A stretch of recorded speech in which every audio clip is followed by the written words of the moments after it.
And so I feel like entertainment is able to put you into a world where your brain is saying this is real, and then your body is saying it's not, so you can immerse yourself. Okay. You see what I'm saying? So like, Illicit rap songs that don't really carry much meaning other than a good vibe. But what is a good right. vibe if it's not making you a good person?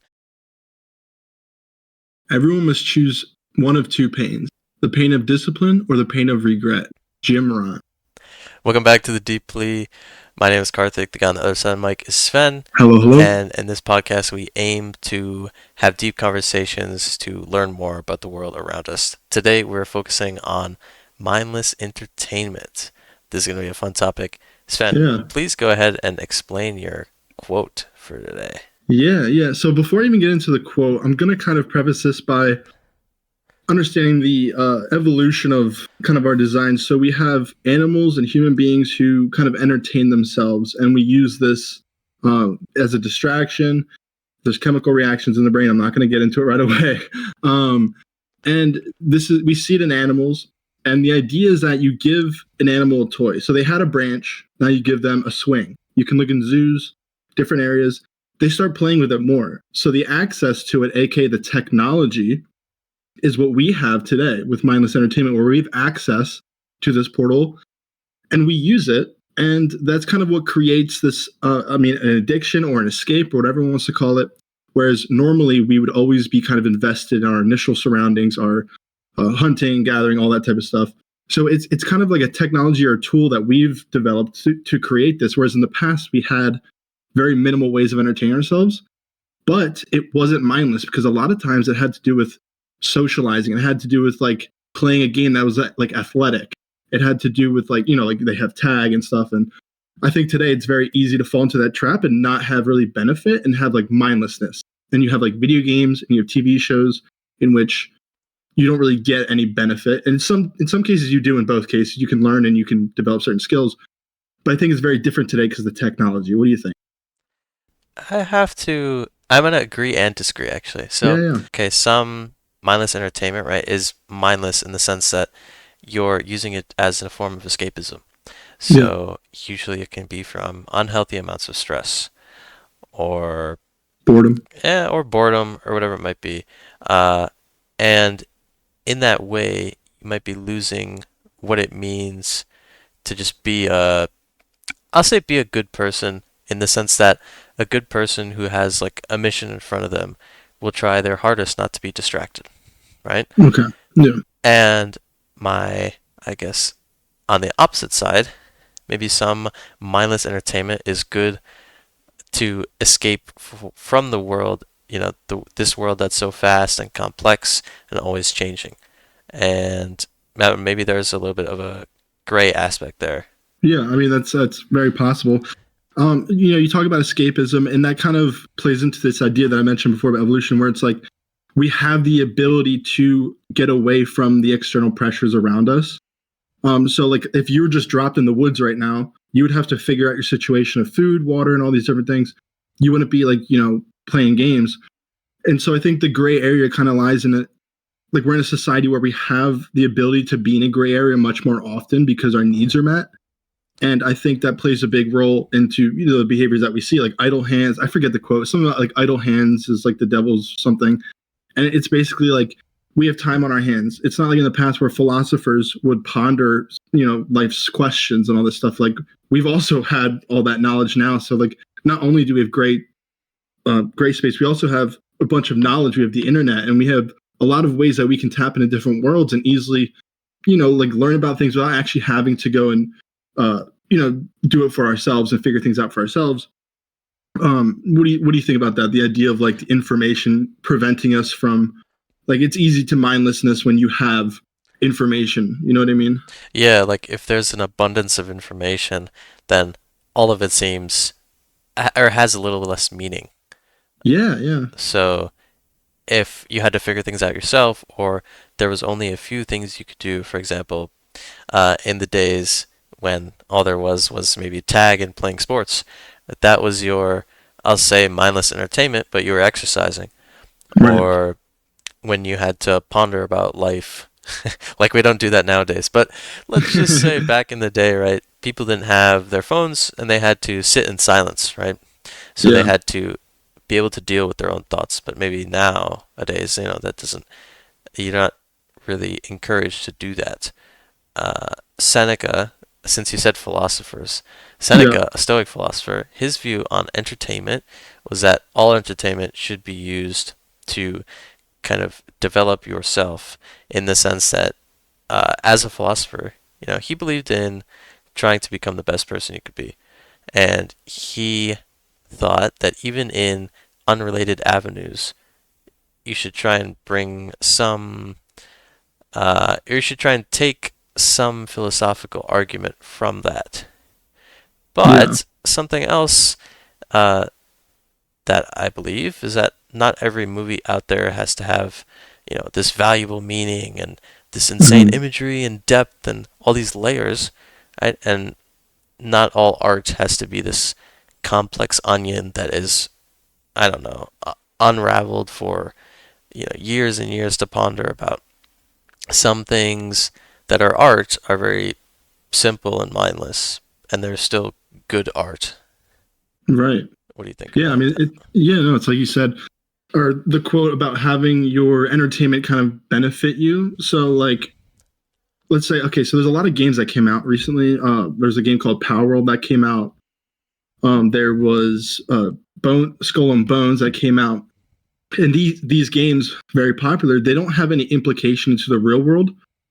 Whereas if you find, I'm trying to even find a good example right now in my head about, okay, let's say Ready or Not is like a SWAT game. It's about like going in and clearing spaces and like trying to do what real SWAT would do, but you're not actually doing anything physically. Mm-hmm. So you're kind of telling your brain, and you're like, you're kind of like doing these things, and you're using a mouse and keyboard, and you're not moving your body much. But you can, like, you can get some, you can take away something from that, but you're never going to be put in that situation. And so I feel like entertainment is able to put you into a world where your brain is saying this is real, and then your body is saying it's not, so you can immerse Huh. yourself. Okay. You see what I'm saying? So like you can Yeah. kind of get into that pocket without actually having to do anything, and that's, I think, really like the new hollow, what's it called, the Apple headset that came out, Vision Pro. Vision Pro. Like you can fully immerse yourself now, like even just going to the bathroom, you can pull up Netflix, you can do all these different things. So you can like put yourself in a world, and it's right in front of your eyes. A little bit unrelated to what I was just saying, but I just thought of that off the top of my head. But so you can kind of, here's a funny thing. Fortnite, when Fortnite first came out, there was like psychology behind the idea of chopping down trees and gathering things. We like, as in our nature, we like to gather and create an abundance. And so people kind of found this idea that when they make survival games, a big aspect is gathering materials, and people sit there for hours chopping down trees because it's just the sensation of gathering I materials see. and having Okay. this abundance. And so you're putting your brain in that state that otherwise you would have done naturally. You know what I'm saying? When I'm home and I come downstairs and I see on the TV Jeopardy, right? Jeopardy is the most random game. It has questions about all these different topics that don't really seem to matter. They just seem to be like, I mean, it's just trivia, right? And Right. all these, I believe there's around 5,000 shows and shows and movies on Netflix. Do any of these really have real world implications? You could argue some of them do, but maybe most of them are just made to pass the time. I suppose a lot of reality TV is made to pass the time, or some illicit rap songs that don't really carry much meaning other than a good vibe. But what is a good Right. vibe if it's not making you a good person? Oh my god. Okay, but yeah, it's sorry, I think I just diverged from your point completely, or what you No, were no, trying you're to get me good. to respond to. But I guess there's a lot of things that are, I don't know, very very random. And some form of mindless entertainment could even be watching cars drive down the street. But Right. that wouldn't necessarily have a negative connotation with that if you saw someone just, looking at something. You could argue Yeah. that maybe that's mindless, but it doesn't seem to have that, I'll say, kind of abundance of stimulation that Right. comes with now virtual reality and other things. But also, now I can ask you a different question. Okay. Building off of virtual reality, you said that the mental, let's say in the SWAT game, I forgot what it was called, but in the SWAT Ready or game, not. yeah, Ready or Not, your you kind of said, okay, your mind is in that state, but your body is not doing anything. So Right. now, if there is virtual reality, right, now my mind and body could possibly be in that environment. Like, what do you Yeah, think about that? I don't know if you've seen the movie Ready Player One, I but have. yeah, so Ready Player One, for anyone who hasn't seen it, is basically just a virtual reality gone on steroids, and it's basically the virtual. People favor the virtual world as opposed to the real world. It's a lot better. You can do whatever you want, and I guess you just live there. Like you live there Yeah. more than you live in your actual life. So Right. let me ask you that question. If I have VR now and I have some physical backing to whatever actions I'm doing, is that also mindless, or can it, It's a good excuse me, question. or can it also have some improvement? Like Seneca says, try and take philosophy, philosophical concepts maybe from different sectors, like virtual reality. Yeah. No, that's a great question. I think the it depends on the level of activity that you're doing and exactly what you're doing. If the game kind of has any, it's pertaining to anything in real life. However, let's say it is. Um, Briefly, so don't quote me on this. I had a friend who said that their dad worked for Boeing. He worked for like AR technology, so it's like augmented technology, where they learned how to develop build engines using these glasses and gloves, Yep. and so that when they actually were able to get to the plane or like go to their assembly line and stuff like that, they're able to actually do it because they were able to practice it outside of the workplace. So there actually are mindful ways that this technology can be used. And in terms of video games, I actually think there can be, because let's say you have a game that requires you to move your body and also focus on, let's say it's a shooting game, you are incorporating both like your vision, your movement, like motor functions, and maybe you're also even talking to your team. So you're kind of incorporating a lot of aspects of what you would normally do in real life, but just with this overlay on top. So I think it can be mindful. I just think it depends on exactly what you're doing. But I do think that as technology grows and there's more immersion, that it's actually going to retract from that. So this is kind of a little bit off topic, but I think that there could be full neurological haptic feedback submersion where you actually don't have to physically do anything, but you can have the experience within your nervous system. Obviously, that's extremely high level technology, but aside from that, I do think there's benefit, especially in today's age where exercise is I think it was a little bit undervalued. Now it's kind of having a comeback. But finding ways to move your body without it being boring, I think is very important. I think a lot of people, if you find an activity that allows you to be active and that you enjoy, I like to play soccer. I do go to the gym with my girlfriend, but those are like fun to me because I'm with someone that I love, and I'm also playing soccer, and I love soccer. So it's this idea that putting yourself in this place to allow that to happen. So I would say can be mindful, but if I'm there like poking balloons in VR, then I wouldn't say it's. I would say that's mindless because it's not very engaging and you're not having to move as much. So I think it depends on what you do.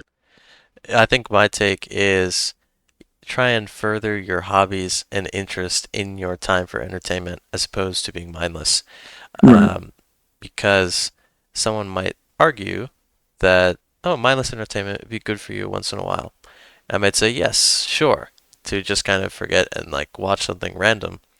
But I think there's a sense of addiction there, right? Because that Yeah. mindless entertainment is always trying to feed you more. That's just the nature of it. But Yeah. It's hard to soccer, say what the benefit is. Sorry, it's hard to say what the yeah, benefit no is problem. if it's not just rest. You know. But yeah. Yeah, and opposed to things like soccer and working out that are, proven to be beneficial, those have some challenge with it, right? Like in the Yeah. quote we said, discipline with pain, right? Or Right. pain of discipline, as opposed to the pain of, what was it? Was it pleasure? Regret. Or, oh, regret. Okay. Uh, so if you are being mindless, then that regret, I would imagine, would come back to haunt you in the Mhm. future. But if you're Right. trying to further your hobbies and interests, then it feels like, I don't know, you're being a little bit more of a person. You have other things that Yeah. you're interested in. And if they're tangible, assuming they're tangible, then I don't know, it could just be very beneficial to you.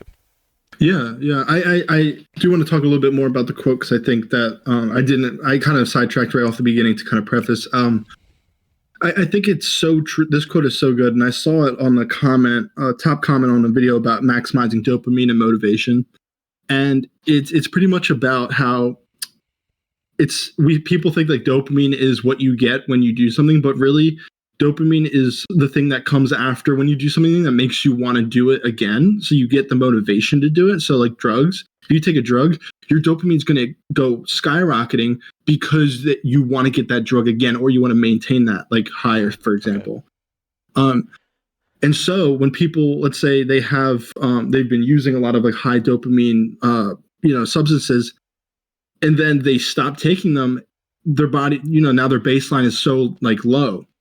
Whereas if you had discipline and you didn't engage in the dopaminergic action and your baseline was able to increase, then when you, let's say you ate really good food, you would feel much more pleasure because you have less baseline. So people that are overstimulated, that play video games all day, that eat junk food or just food that tastes good, that take drugs, opioids, whatever it is, it's harder for them to get more enjoyment out of everyday things because they're constantly being stimulated by this drug, and it's harder to find something that's going to increase dopamine more than that very potent substance or whatever it is. You know what I'm Mm. saying? Yeah, it's the just a need for more always, Right. and Uh, yeah. yeah, through things like the increase of aggression or sexual conduct or sexual scenes, I should say, in the entertainment industry, it's just going up and up and up. Right. So there's the hormonal addiction possibly to that as well. Or Yeah. yeah, I think the hormonal is the best way to summarize it. But yeah, what were you gonna say? Yeah. I was gonna say then obviously the opposite. The so you have the regret, which is that now you're in the state of being low and not having as much dopamine. So that's the regret. So when you discipline yourself, you have a lot of pain that's in that discipline, but it pays off because you're going to have more of an extension of your enjoyment. Whereas you compress your enjoyment when you stay in that stage. So I just think that the quote is good because it's true that it's like one or the other. Like you can't overstimulate yourself and do everything you want, and then expect you to get even higher than you already are. And like for example, the way to think about it is if you don't see a friend. I saw Karthik like I don't even know how long it's been. Almost two Um, years. yeah, and when we saw each other, it was like this huge we ran to each other, we hugged, like it was great. Like all of our friends were there. And it was this like big moment. Whereas maybe if I was at where Karthik sat and I saw him every day in the beginning, like yo, like blah blah blah, and then after let's just say 2 years, I was gonna be like yo, what's up, man? Because I've had that consistently a lot. And so it's almost like that fast from the dopamine builds up and creates that kind of experience. That's like the way I like to think about Yeah, I think that's great. Because I mean, that's just how life is. You can't it. always Right, be so excited for every. I guess for things that are the same. And I think right. a lot of mindless entertainment is the same. Lots of overlap in their Yeah, structure or I guess their lack of meaning, you could say, right. especially if that's not your hobby or interest. But Sven, let's end with, I guess, kind of this idea. Okay. Everyone wants to dewind or just or unwind, not dewind. Everyone wants to unwind and just laugh. So how can we? I guess how can I ask this question? Like I Is would it healthy imagine. to enjoy it? I mean, sure. Isn't it just healthy to take a step back? Maybe I'll answer the question too. Yeah, go Healthy to ahead. take a step back and just engage in something that doesn't directly impact your self improvement journey. Let's say whether that's in your main purpose or your hobby or interest. And I would say, yeah, sure. Is it really that bad? I don't really think so. I think there just has to be limits. That's probably all that it is. And Hmm. when we say mindless, then that sort of implies that there's no limits. So Right. if I give a limit on mindless entertainment, well, then maybe I'm actually being mindful about it. Sven, Ooh. what are Oh, your no. last thoughts here? Yeah, that was an interesting paradox. Yeah, I guess I would say there's two sides. It's like life is short, have some fun, and then the other side is like if you do that, then you may get caught up and do that too much, and then you may not pursue or improve. And I think you people maybe need to know themselves if they can. If they don't, you know, don't let anything, don't let mindless entertainment like take advantage of you, and don't let it kind of control you. And if you are addicted, try to find methods to overcome that. In today's day and age, it's very difficult, and we are Good super luck. overstimulated. What? I said good luck. Yeah. Like we're so overstimulated that like even looking for a self improvement video on YouTube can become mindless because then you're like Yeah, you it's almost funny. see it as like an entertainment at some point, and then you actually don't even like identify with it. You just love the idea of seeking help or you love the idea of what you may learn, and Yeah, I'd it's love to so keep going interesting. about that. What? I said I'd love to keep going about that. Right. And it's easy to fall into these habits, but I guess Sven has it's no hard for me to advice for choose. you. It's hard. Everyone's different. I can't really say anything set in stone. It's you have to know yourself and go from there. Everyone's different. But I will say though, have entertainment that is benefiting, if you can. At least have that in there. But yeah, Thank you very much for thank you. watching this episode of the Deeply on Mindless Entertainment. We appreciate your company. Goodbye. Goodbye. Bye.